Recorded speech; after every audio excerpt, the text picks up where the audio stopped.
이 시간 오후에 함께 보실 말씀은 야고보서 1장 23절에서 25절까지를 보겠습니다. 야고보서 1장 23절에서 25절까지를 보겠습니다.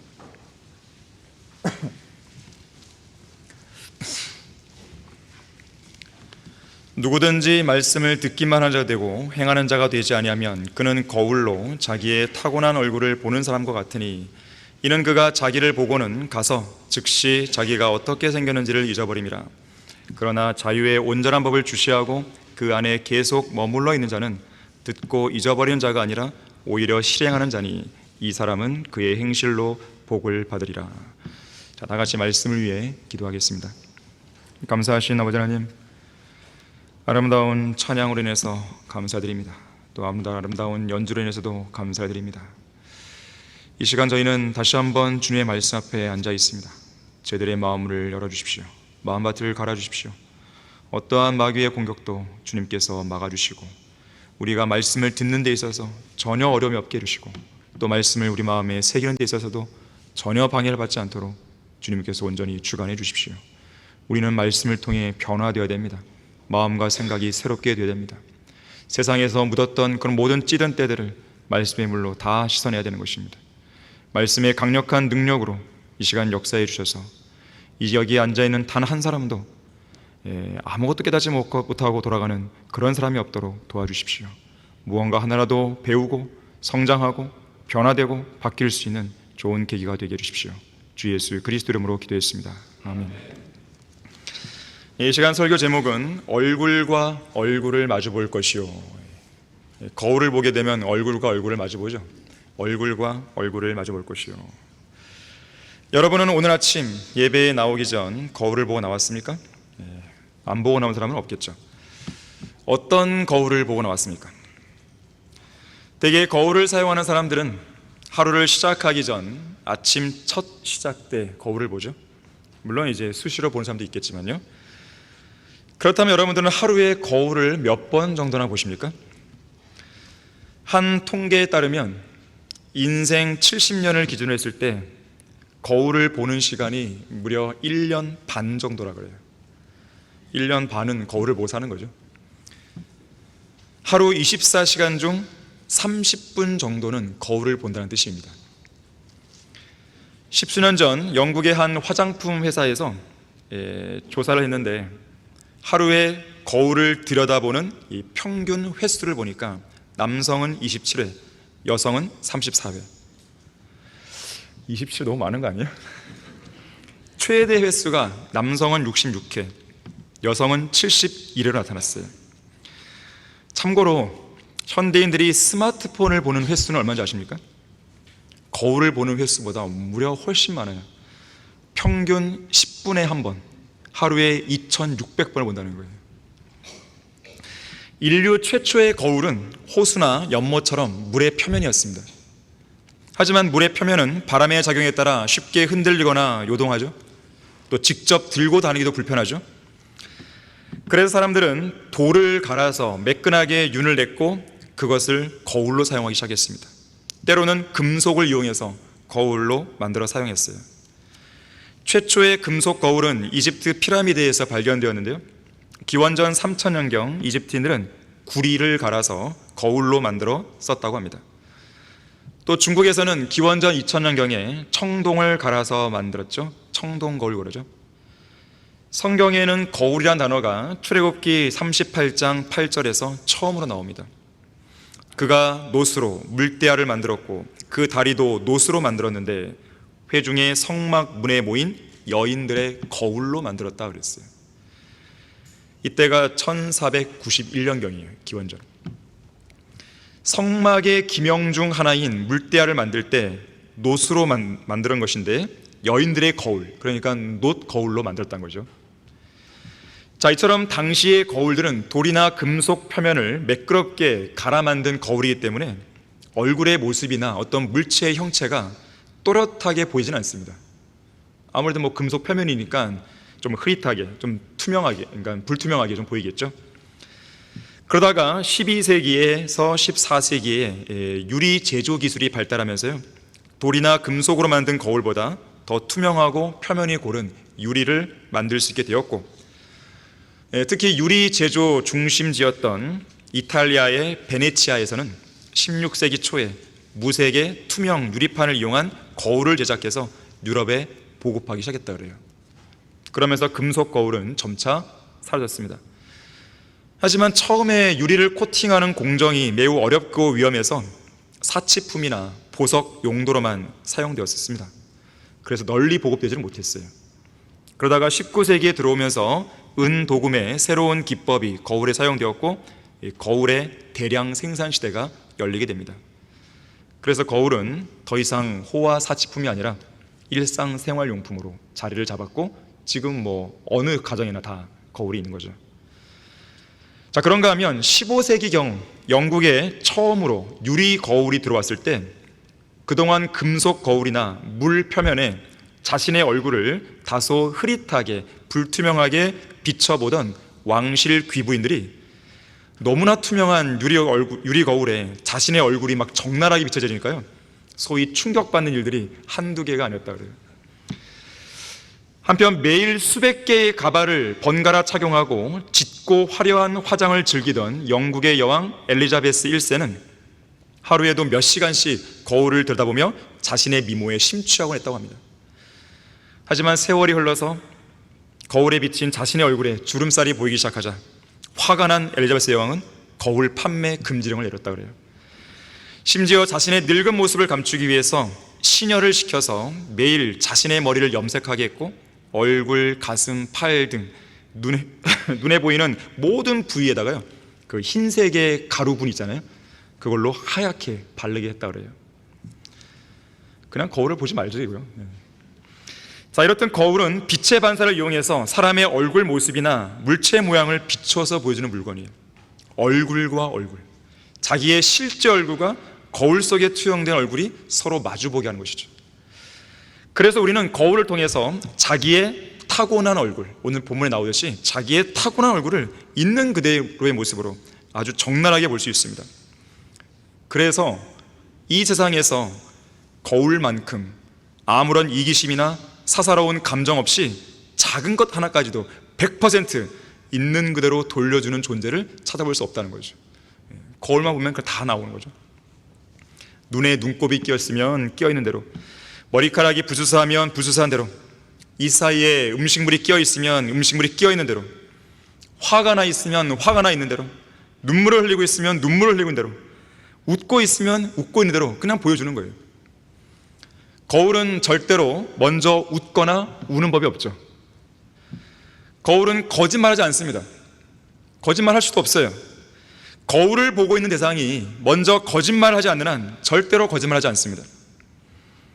또한 이미 과거에 찍어놓은 사진이나 동영상과 다르게 우리 자신과 똑같이 나이가 들어가죠. 그래서 우리를 어떤 특정한 나이대에 붙잡아두지 않습니다. 10살이었을 때는 10살 때에 있는 모습 그대로를 보여주고, 80살이 되었을 때는 80살이 된 우리의 참모습을 여실히 보여주는 거예요.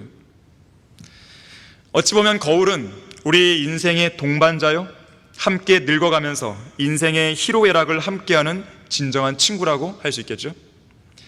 그래서 미국의 코미디 배우 찰리 채플린이 그런 말을 했어요. 거울은 최고의 친구다. 내가 슬퍼서 눈물을 흘리며 흐느낄 때 함께 눈물을 흘리며 흐느끼지 절대 비웃지 않기 때문이다 그랬어요. 내가 우는데 비웃는 거울이 있으면 정말 끔찍하죠. 섬뜩할 값입니다. 자, 얼굴과 얼굴을 마주볼 것이요, 첫 번째로 마음속 양심의 거울을 통해서 자기 얼굴의 참모습을 마주하게 됩니다. 양심의 거울이 있어요. 우리 다 같이 로마서 2장 14절에서 16절을 보겠습니다. 로마서 2장 14절에서 16절을 보시면, 율법이 없는 이방인들이 본성으로 율법에 있는 일들을 행할 때에는 율법이 없어도 이것들이 스스로에게 율법이 되나니 그들의 양심도 증거하고 그들의 이성이 송사하거나 서로 변명하여 그들의 마음에 기록된 율법의 행위를 보여주느니라. 이런 일은 하나님께서 나의 복음대로 예수 그리스도를 통하여 사람들의 은밀한 것들을 심판하실 그날에 있으리라 그랬어요. 그러니까 이 구약 시대에 보게 되면 유대인들은 율법을 통해 통제를 받았죠. 이방인들은 양심을 통해 받았죠. 하지만 구약 시대의 주인공은 누구예요? 유대인이잖아요. 그러다 보니까 양심보다는 율법이 더 강조가 되겠죠. 그래서 인간에게는 양심이 있었다 하더라도 구약 성경에는 양심이라는 단어가 아예 안 나옵니다. 선과 악의 지식의 나무를 먹었을 때 양심이 생겨났지만 양심이라는 단어는 안 나와요. 율법 시대이기 때문에 주로. 자, 그런데 이 양심은 이방인을 통제하는 일종의 거울이었던 것이죠. 이 십수년 전에 서울 금천구에서는 주택가 뒷골목이나 이면도로 등 이 사람들이 상습적으로 쓰레기를 버리는 게 있었어요. 그래서 그걸 막기 위해서요, 그 쓰레기 상습 투기 지역에다가 양심의 거울을 설치해서 운영했다고 합니다. 지름 1m 크기의 둥그런 거울을 벽에 딱 부착하고 이 당신의 양심이라는 문구가 그 거울 위에 점등되도록 이렇게 만들었다 그래요. 그래서 어떤 사람이 쓰레기를 몰래 버리려 하다가도 거울에 비친 자신의 모습을 딱 보고 양심의 가책을 느껴서 쓰레기를 다시 가져가도록 했던 것입니다. 이것이 효과가 있어요. 오래전 한 신문 기사에 따르면 이 절도범 전과자들이 함께 모여서 이런저런 경험담을 이렇게 털어놨다 그래요. 한 전과자가 말합니다. 저는 어떤 집에 도둑질하러 들어갈 때 현관에 놓여있는 신발들이 가지런하게 정리되어 있으면 긴장하지만 여기저기 흩어져 있으면 내 집 마냥 편안히 들어갑니다. 하나를 보면 열을 알 수 있거든요. 또 다른 전과자가 말합니다. 저는 주인이 코를 골고 자면 도둑질하기 아주 편합니다. 코 고는 소리에 맞추어 한 발짝씩 떼어 놓으면 행진곡에 맞추어 입장하듯 들킬 염려가 없기 때문입니다. 그런데 이들의 공통적인 말이 있는데, 집안에 들어갔다가 예기치 않은 순간에 거울을 딱 마주하잖아요. 극도의 긴장감이 든다 그래요. 땀이 막 나고, 심지어 겁을 먹고 도망치게 한다 그러죠. 거울 속에 비친 자신의 모습을 보면서 그 안에 투영된 자신의 양심을 봤기 때문에 그런 거예요. 사실 양심의 거울을 보면서 나는 죄가 없다고 하나님 앞에 결백을 주장할 수 있는 사람은 아무도 없습니다.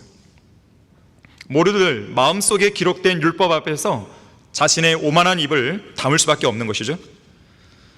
사도 바울은 항상 하나님과 사람 앞에서 양심의 거리낌 없이 온전히 선한 양심으로 살려고 노력했다고 그랬어요. 사도행전 23장 1절에서는 자신을 송사한 유대인들 앞에서 이렇게 말합니다. 형제 여러분, 나는 이날까지 하나님 앞에 온전히 선한 양심으로 살아왔노라 그랬어요.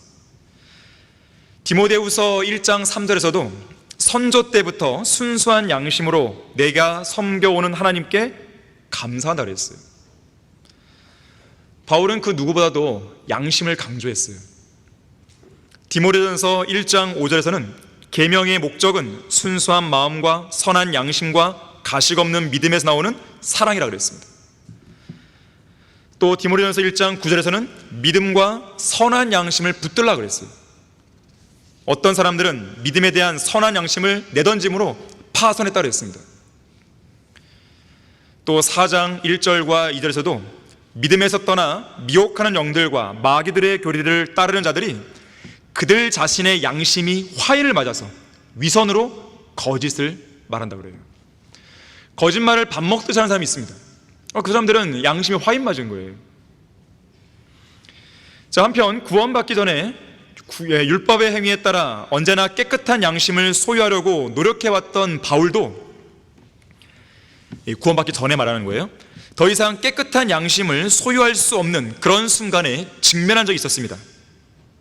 바로 스테판이 유대인들이 던진 돌에 맞아 죽어가는 모습을 볼 때였어요.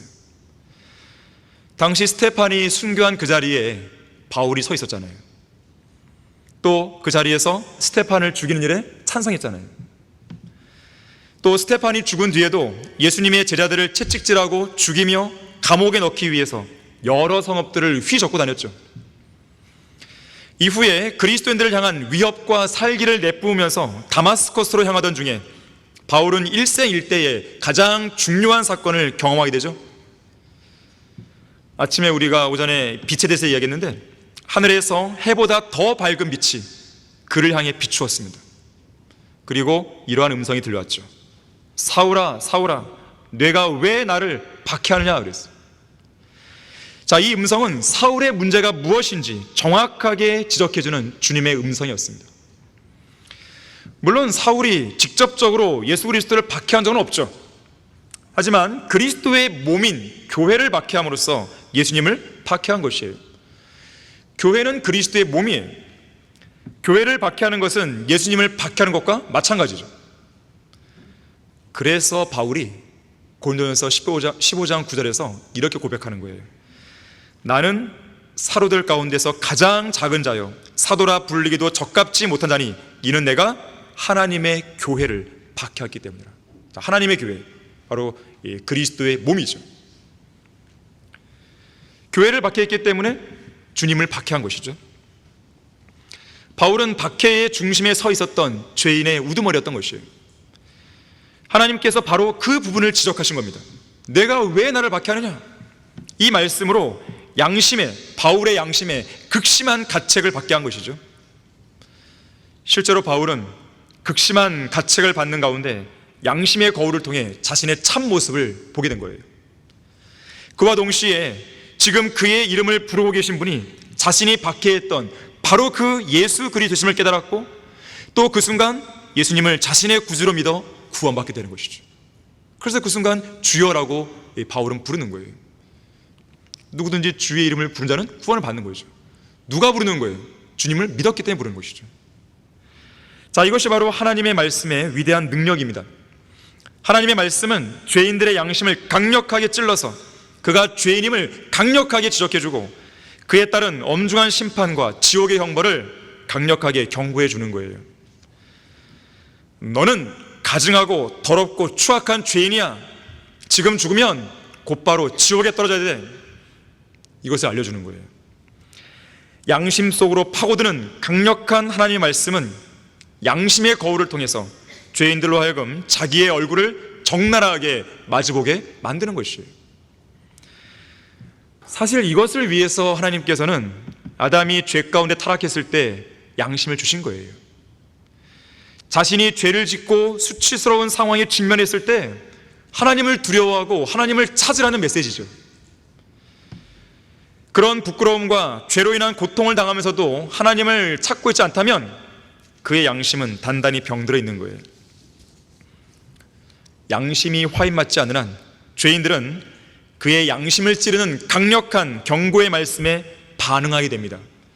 그리고 양심의 거울을 통해 지옥에 갈 수밖에 없는 저주받은 가증스러운 자신의 모습을 보게 되는 거예요. 그리고 예수님의 십자가 앞으로 나아오는 것이죠. 그렇게 나아오면 성령을 통하여 흠없는 자신을 하나님께 드린 그리스도의 피를 통해 양심이 정결케 되는 거예요. 그것이 히브리서 9장 14절 말씀이죠. 그렇게 피로 정결케 되었을 때 거리낌 없는 양심을 소유할 수가 있게 되는 것입니다. 그 거리낌 없는 양심으로 거룩하신 하나님의 은혜의 보좌 앞으로 나아갈 수 있게 되는 것이죠. 왜 우리가 이 자리에 앉아서 영과 진리로 경배를 드릴 수 있습니까? 거룩하신 하나님께, 거룩하신 피 때문에 그런 것이에요. 현재 우리는 예수 그리스도의 몸 안으로 들어와 있을 뿐만 아니라 우리의 거듭난 영이 그리스도 예수 안에서 저 천상에 있는 하나님의 보좌 오른편에 앉아 있다는 사실을 기억해야 됩니다. 우리가 영과 진리로 하나님께 경배를 드리고 있는 이 시간, 우리는 하나님의 임재의 장소인 지성소에 서 있는 것이나 다름없는 거예요. 마땅히 거룩하신 하나님 앞에서 한없이 두려워하며 떨고 있어야 할 우리는 아무런 두려움도 아무런 거리낌도 없이 담대히 하나님께 나아가서 찬양하고 기도하고 또 그분 앞에 앉아서 진리의 말씀을 듣는 특권을 누리고 있는 거예요. 자, 이유가 무엇인가? 단순히 종교적이고 형식적인 의식에 사로잡혀 있기 때문에 그런 것인가? 영광과 위엄 가운데 계신 하나님이 눈에 안 보이니까 그런 두려움과 긴장감이 별로 안 드는 것인가? 아니면 그런 두려움과 떨림은 있지만 내가 그래도 그동안 주님을 위해 내가 쌓아온 개인적인 업적이 많으니까 다른 사람보다는 좀 당당하지, 이런 생각 때문인 것인가? 지난 주간에는 죄도 별로 안 짓고 평소보다 성경도 많이 읽고 기도도 많이 하고 구령도 많이 해서 주님께 나올 수 있는 자신감이 생긴 것인가? 다 틀렸죠. 한 가지 이유예요. 한 가지 이유. 예수 그리스도 피해요. 다른 이유는 없어요. 아까 우리가 구령한 사람한테 했지만 내가 막 구령 30명, 40명 했으니까 나는 오늘 나올 자격이 있어. 그런 사람 없을 겁니다. 우리가 오늘이든 어제든 아니면 지난 주간이든 지난 달이든 우리가 주님을 위해 어떤 열매를 풍성하게 맺었든 아니든 또 중요한 일을 감당하고 있든 아니든 우리가 지성소 안으로 들어와서 예수 그리스도의 보혈만을 의지하여 하나님께 나아갈 수 있는 것이지 다른 어떤 이유를 대면 안 되는 것이에요. 오늘 내가 얼마나 선하게 살았는지 악하게 살았는지 그게 중요한 게 아닙니다. 우리가 담대하게 하나님을 가까이 할 수 있는 유일한 근거예요. 그거는 예수님의 피예요. 그의 아들 예수 그리스도의 피가 우리를 모든 죄에서 깨끗하게 하시니라. 그게 우리가 알고 있는 진리란 말이에요. 자, 얼굴과 얼굴을 마주볼 것이요, 두 번째로 말씀의 거울을 통해 자기 얼굴의 참모습을 마주하게 됩니다. 오늘 본문 말씀이 그렇죠. 앞에서 잠깐 언급했지만 구약의 성막에는 노수로 만든 번제단과 성소 사이에 물대야가 있었습니다. 이 물대야는 노수로 만들어졌죠. 노수로 만든 물대야는 크기가 굉장히 큰 아주 우묵한 통이에요. 그리고 맨 아래에는 물을 받을 수 있는 작은 꼭지들이 있었고 그 밑바닥에는 다리가 있었습니다. 이 물대야 다리는 바닥으로 물이 흘러내리는 것을 받쳐주고 있었어요. 대제사장인 아론과 그의 아들들이 성소로 들어가기 전에 이곳 물대야에서 손과 발을 씻었습니다. 만일 씻지 않고 성소로 들어가면 죽음을 면치 못해요. 특이하게도 성막의 다른 기명들과 다르게 물대야의 치수는 구체적으로 얼마인지 나와 있지 않습니다. 이것은 물대야가 예표하는 바 때문에 그런 것인데 그 안에 얼마나 많은 물을 담고 있는지 간에 물대야는 영원한 것을 예표하는 거예요. 영원한 것. 특히 성경에서는 물은 하나님의 말씀이죠. 그러면 치수가 제시되지 않은 물대야의 물은 영원한 말씀을 의미하는 것이겠죠. 또한 물대야는 성도들의 정결한 삶을 의미합니다. 정결한 삶. 이 물대야 밑바닥에 놓인 다리가 노수로 만들어졌고 그리고 그것은 여인들의 놋 거울로 만들어졌기 때문에 제사장들과 레위인들은 그 물을 들여다볼 때마다 자기들의 더러운 얼굴과 더러운 모습을 보았겠죠. 그리고 그 물로 그들의 더러운 부위를 닦아냈을 것입니다. 다시 말해서 예수 그리스도의 보혈로 구원받은 성도는 매일 스스로를 말씀의 거울에 비춰보면서 자신의 마음속 안에 찌든 더러운 때들을 말씀의 물로 씻어야 하는 것입니다. 자, 이러한 사실은 목욕한 사람은 발만 씻으면 된다는 예수님의 가르침을 잘 보여주죠. 번제단을 통과했기 때문에 번제단을 통과하면 물대야를 만나는 거거든요. 우리에게는 번제단이 뭡니까? 십자가의 제단이죠. 예수 그리스도의 십자가를 통과한 그리스도인들은 다시 온몸을 목욕하는 것이 아니라 물로, 말씀의 물로 씻는 거예요. 발을 씻고 손을 씻고 얼굴을 씻고. 특히 성막 안에는 마루가 없다는 것을 기억해야 돼요. 그래서 제사장들이 성막에 출입할 때마다 그의 발이 더러워집니다. 그래서 수시로 발을 씻어야 되는 것이죠. 수시로 발을 씻는 것이 어쩌면 그들에게 피곤한 일일 수도 있습니다.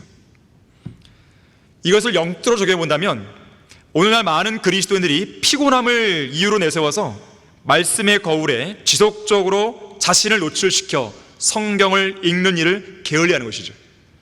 또는 피곤함을 이유로 내세워서 말씀의 거울에 투영하여 죄들을 자백하는 일을 중단하고 있는 것이죠.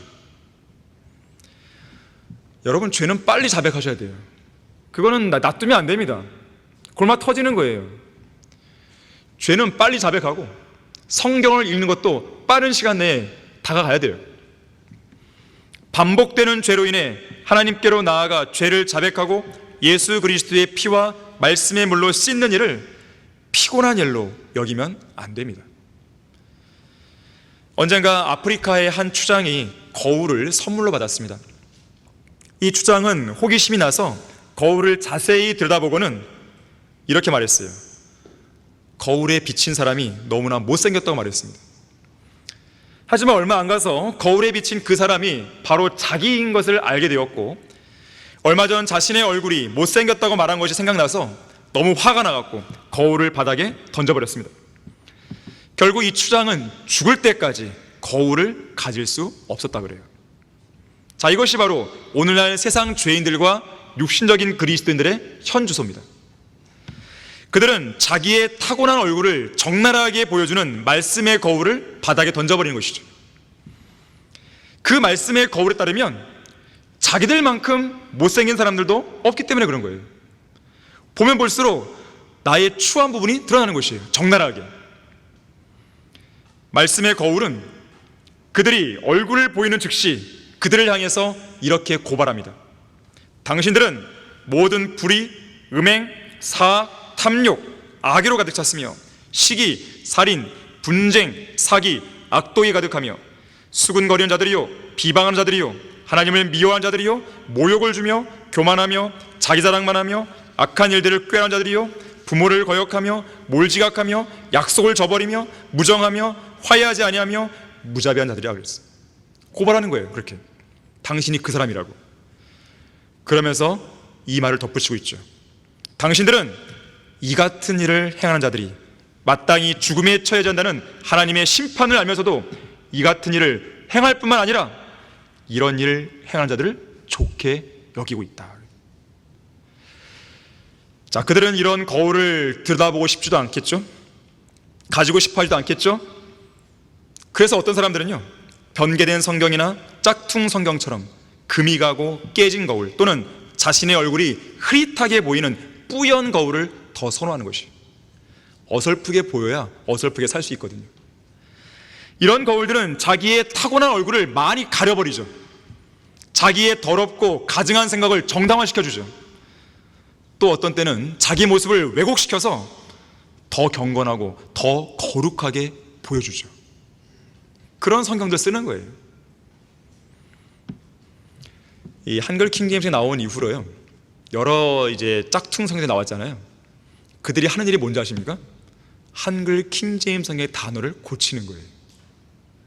무슨 뭐 대단한 어떤 새로운 번역이 나온 게 아니에요. 정동수는 한글 킹제임스 성경과 한글 개역성을 갖다 놓고 베낀 거죠. 짜집게 한 거죠. 윤경원은 흠정역과 한글 킹제임스 해가지고 짜집게 한 것이죠. 영어 킹제임스 성경이 기준이 되었잖아요. 기준이 되었고 그 이후에 나오는 영어 성경들이 계속 영어 킹을 공격하면서 이 단어 이렇게 바꿔야 돼요, 저렇게 바꿔야 돼요, 이렇게 하잖아요. 똑같은 현상이 벌어지고 있는 거예요. 한글 킹제임스 성경 딱 기준 해석이 나왔는데 가만 놔둬야 될 단어를 이렇게 바꿔야 되고 저렇게 바꿔야 되고 내 마음에 안 드는 거죠. 내가 알고 있는 영어 지식으로, 내가 알고 있는 영어 해석의 지식으로 보니까 이건 아닌데 바꿔버린 것이죠. 그들 스스로 기준이 무엇인지를 알려주고 있는 거예요. 한글 킹제임스 성경이 최종 원임을 그들 스스로도 자인하고 있는 거예요. 그걸 자기들 모르는 거죠. 자, 어쨌든 사람들은 말씀을 보면서요, 뭔가 자기가 좀 좋은 모습, 내가 좀 착하고 선하고 경건하고 그런 모습을 좀 보여주길 내심 기대하는 거예요. 자, 그런데 성경은 어때요? 당신은 죄인입니다, 이걸 보여주는 것이죠.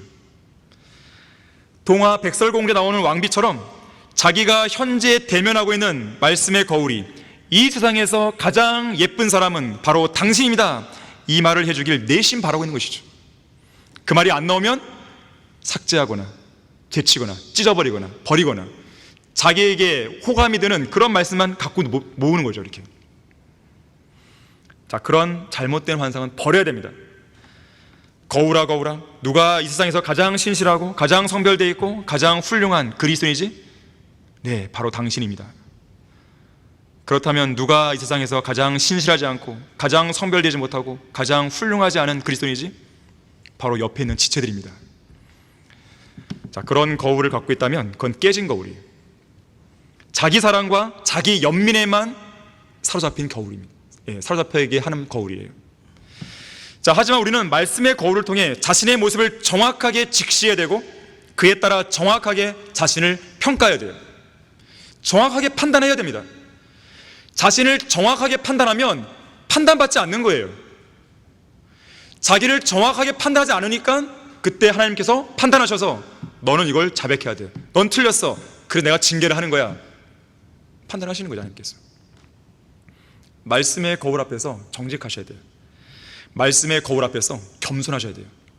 말씀의 거울 앞에서 자신의 얼굴을 대충대충 띄엄띄엄 보지 마셔야 돼요. 경거망동하면 안 됩니다. 가만히 앉아서 그 거울에 비친 참 모습을 진지하게 제대로 들여다보십시오.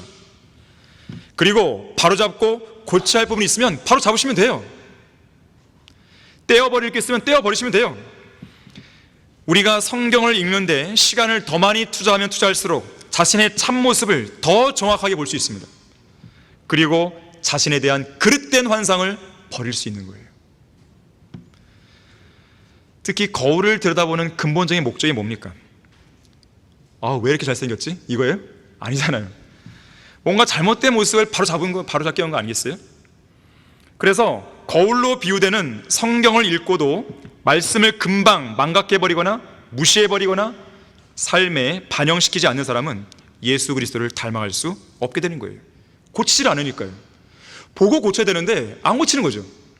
보고 고치면 주님처럼 닮아가는 거예요.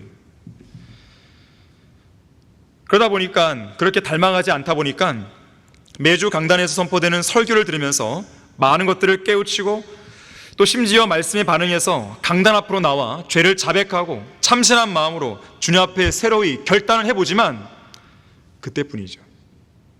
변화가 없는 거예요. 그걸 매주 반복하지만 변화가 없는 것이죠. 오늘날 현대 그리스도인의 가장 큰 문제가 그것이에요. 오늘날의 문제는 지식이 부족하다거나 지식을 얻기가 어렵다는 데 있지 않습니다. 오히려 지식은 넘쳐나요. 쉽게 얻을 수 있습니다. 지식을 너무나 쉽게 얻다 보니까 상대적으로 그 지식의 가치나 소중함을 잘 인지하지 못하는 거예요. 또한 왜 그것을 실행으로 옮겨야 하는지 그 당위성과 중요성을 쉽게 망각해버리는 거죠. 풍요 속의 빈곤이라는가요? 성경대로 믿는 교회는 그래서는 안 됩니다. 당연히 교회는 풍성하게 말씀을 가르칠 의무가 있어요. 그런데 그러한 환경을 여러분들 스스로 저버린 채 풍요 속에서 빈곤한 삶을 살고 있으면 안 된다는 거예요. 그럼 비참한 거예요. 우리 교회에 오고 싶지만 또 와서 설교 듣고 연수원 강의도 듣고 그렇게 하고 싶은 사람들이 외부에는 엄청 많습니다. 하지만 때로는 이 시간이나 돈이나 거리나 이게 어려울 때가 있단 말이에요. 하지만 우리는 다르죠. 우리는 다르단 말이에요. 만일 우리가 로마 제국시대나 로마 가톨릭이 판을 쳤던 중세 암흑시대처럼 박해를 받는 그런 시대에 살았다면 우리가 이러한 성경적인 지식, 바른 성경을 얻기 위해서 어떻게 했을까요? 목숨을 걸어야 되는 것입니다. 목숨을 걸고 내가 찾아낸 성경, 목숨을 걸고 내가 배우게 된 지식, 얼마나 소중하겠어요? 그렇다면 목숨을 걸고서라도 그 지식을 지키기 위해서, 실행하기 위해서 고군분투하겠죠. 하지만 오늘날은 그런 상황이 아닌 거예요. 너무나 편안하게 믿음의 생활을 할 수 있고 너무나 편안하게 성경적 지식을 얻을 수 있다 보니까 아예 성경적 지식을 얻으려 하지 않는 것은 물론이고 얻었다 하더라도 그 지식을 실행해도 그만, 안 해도 그만이라고 생각하는 그런 성도가 많은 것이죠. 참된 지식은 참된 실행을 낳기 마련입니다. 실행에 옮기지 않음으로써 자기가 배운 지식을 죽은 것으로 만드는 성도가 많다는 거예요. 야고보서 1장 22절에서는 그런 자들을 가리켜서 자신을 스스로 속이는 자들이라고 그랬습니다. 너희는 말씀을 행하는 자가 되고 단순히 듣기만 하자 되어 자기 자신을 속이지 말라 그랬어요. 자, 얼굴과 얼굴을 마주볼 것이요. 마지막 세 번째로 저 우주 너머 하늘의 거울 저편에서 주님과 함께 얼굴과 얼굴을 마주오게 됩니다. 자, 우리 다 같이 고린도전서 13장 12절을 보겠습니다. 고린도전서 13장 12절을 보십시오.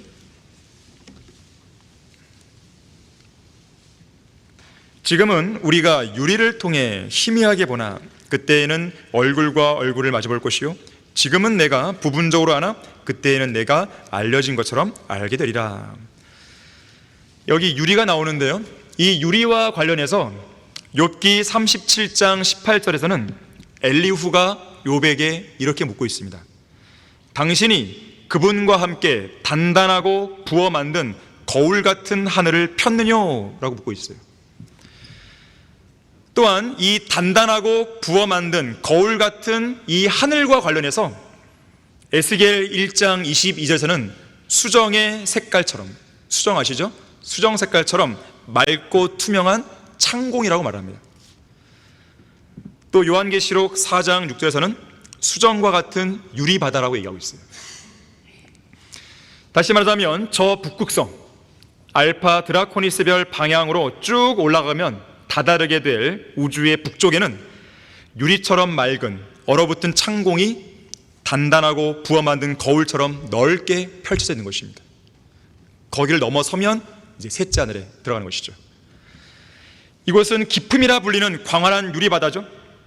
이것이 둘째 하늘과 셋째 하늘 사이에 놓여 있는 것이에요.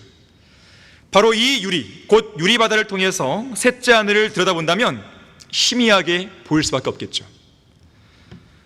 그런가 하면 사탄은 사람들이 셋째 하늘로 올라가지 못하도록 온갖 방해를 합니다. 그래서 길이신 예수 그리스도께서는 사람들이 그곳으로 올라갈 수 있도록 십자가에서 피를 흘려 죽으셨고, 또 죽음에서 부활하신 후 승천하심으로써 또 승천하실 때 유리바다를 통과하여 셋째 하늘로 올라가심으로써 그곳에 문을 만드시고 통로를 열어놓으신 거예요. 그리고 주님께서는 마치 어부들이 얼음 낚시를 하는 것처럼 예수 그리스도를 믿고 구원받은 성도들을 표면이 얼어붙은 유리바다를 통해서 하늘로 끌어올리신 것이죠. 그렇게 끌어올리시는 그날 우리는 주님과 함께 얼굴과 얼굴을 마주보게 되는 거예요. 우리나라의 거울에 관한 이 전래동화 하나가 있는데요, 이런 내용이에요. 아마 아시는 분도 있을 거예요. 옛날 시골에 사는 한 선비가 한양에 과거를 보러 갔습니다. 과거 시험을 치른 후에 한양 장터를 구경하게 되었는데요, 어떤 가게에서 처음 보는 신기한 물건 하나를 발견하게 됩니다. 바로 손거울이었어요. 손거울. 값이 비쌌지만 시골 촌구석에서 고생만 하는 아내를 위해서 좋은 선물이 될 것 같아서 이 손거울을 사서 고향으로 돌아왔습니다. 기쁜 마음에 집에 도착하자마자 아내를 찾았지만 밭에 김을 매러 갔는지 아내가 보이지 않았어요. 그래서 아내가 잘 볼 수 있는 벽에다가 못을 박고 거울을 걸어놨습니다. 아내가 얼른 보고 기뻐하게 하기 위함이었어요. 그런데 잠시 이 선비가 외출한 사이에 아내가 집에 돌아왔는데 짐 보따리는 있는데 남편이 안 보였습니다. 그런데 사방을 둘러보니까 벽에 이상하게 반짝거리는 것이 하나 걸려 있었어요. 손거울이었어요. 난생 처음 손거울을 본 아내는 거울을 들여다보다가 소스라치게 놀랐습니다. 그 안에 너무나 예쁜 섹시 한 명이 보였던 거예요. 한양에 과거를 보러 갔던 남편이 과거를 보는 데는 관심을 두지 않고 예쁜 섹시 하나를 데려온 것이 분명했습니다. 가슴이 떨렸고 너무나 분하고 억울했어요. 남편 뒷바라지 하느라 온갖 고생은 다 했는데 남편은 자기를 배신하고 다른 섹시를 데려왔으니 지난 세월이 너무 억울했습니다. 방바닥에 주저앉아 통곡을 했습니다. 그때 시어머니가 들어와서 울고 있는 며느리의 얘기를 듣고 놀랐습니다. 어떤 섹시를 데려왔나 싶어 거울 안을 봤어요. 근데 거기에는 예쁜 섹시는커녕 바짝 늙은 할멈이 있었습니다. 아니, 이 녀석이 할망구하고 바람이 났다니. 아들이 너무 한심했습니다. 첩을 데려오려면 젊고 예쁜 섹시를 데려와야지, 다 늙은 애들 데려다가 어디에 쓰려고 하나. 한심한 아들을 둔 시어머니가 속이 상해서 퍼즐로 앉아 울었습니다. 집안에서 통곡 소리가 난다는 얘기를 듣고 들에 있던 시아버지가 헐레벌떡 들어왔어요. 자초지종을 들은 시아버지가 확인도 할 겸 거울을 들어봤습니다. 그런데 거울 안을 들여다본 시아버지가 갑자기 절을 하더니 아버님 안녕하셨습니까? 하고 인사를 주다 그래요. 이 거울 속의 자기 모습이 돌아가신 자기 아버지와 꼭 닮았다는 것이죠. 자, 우리는 이 이야기 속에서요, 이 마지막 대목, 거울 속의 자기 모습이 자기 아버지와 꼭 닮았다는 이 마지막 대목에 주목할 필요가 있습니다. 로마서 8장 29절에서는 하나님께서 미리 하신 자들을 자기 아들의 형상과 일치하게 하시려고 또한 예정했다고 말씀하셨어요.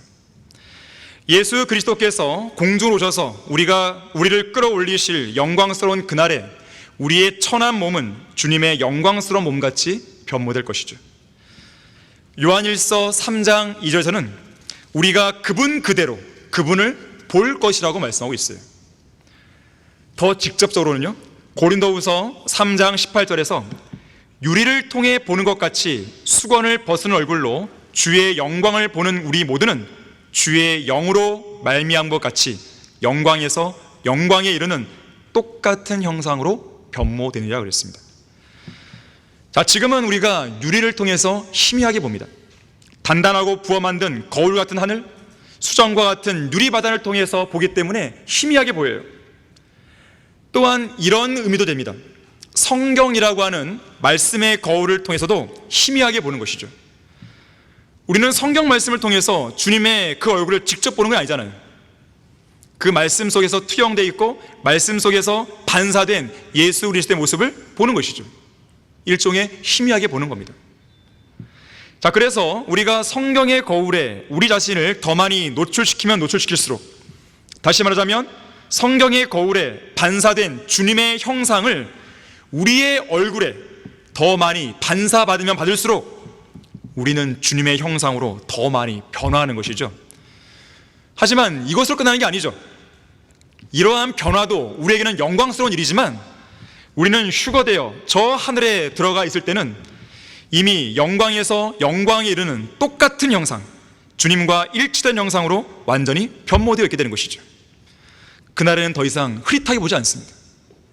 그날에는 우리가 예수 그리스도를 얼굴과 얼굴로 직접 대면할 것이고 그분의 음성도 직접 우리의 귀로 듣게 될 것이에요. 여러분은 주님과 얼굴로 마주볼 그날을 간절히 기다리고 있습니까? 주님께서 공주로 오실 그날이 지체되는 것에 대해서 속상한 마음이 들 수 있어야 돼요. 어젯밤에 오실 줄 알았는데 안 오셨어요. 속상해야 됩니다. 오늘 아침에라도 올 줄 알았는데 안 오셨어요. 속상해야 돼요. 그냥 무덤덤하거나 그러려니 하거나 그래서는 안 됩니다. 구원받은 그리스도인들은 하루속히 주님을 만나 뵙고 싶은 사람들이죠. 또한 이 세상에 있는 것들로는 도저히 만족할 수 없는 사람들이죠. 이유가 무엇입니까? 그것이 우리의 새 성품의 자연스러운 본성이기 때문에 그런 거예요. 우리의 구속주께서 앉아 계시는 그 장소를 바라보는 것이 진정으로 거듭난 성도들의 자연스러운 본성이에요. 이렇게 위에 있는 것들을 향한 간절한 마음을 사도 바울은 이렇게 표현합니다. 내가 그 둘 사이에 끼어 있으니 내가 떠나서 그리스도와 함께 있을 욕망을 갖는 그것이 훨씬 좋다 그랬어요. 그리스도와 함께 있을 욕망이에요. 이 땅에서 주님의 뜻을 위해 해야 할 일만 아니었다면 바울은 당장이라도 이 비천한 몸을 하루속히 떠나기를 원했습니다. 성도들에게 있어서 죽음이라고 하는 것은 구주이신 예수 그리스도의 곁으로 인도되는 것입니다. 그래서 바울은 몸에서 떠나 주와 함께 있기를 간절히 원했어요. 그런 자신의 간절함과 자신감에 대해서 바울은 이렇게 말합니다. 우리가 자신에 차 있으니 정녕 몸에서 떠나 주와 함께 있는 것을 오히려 더 원하노라.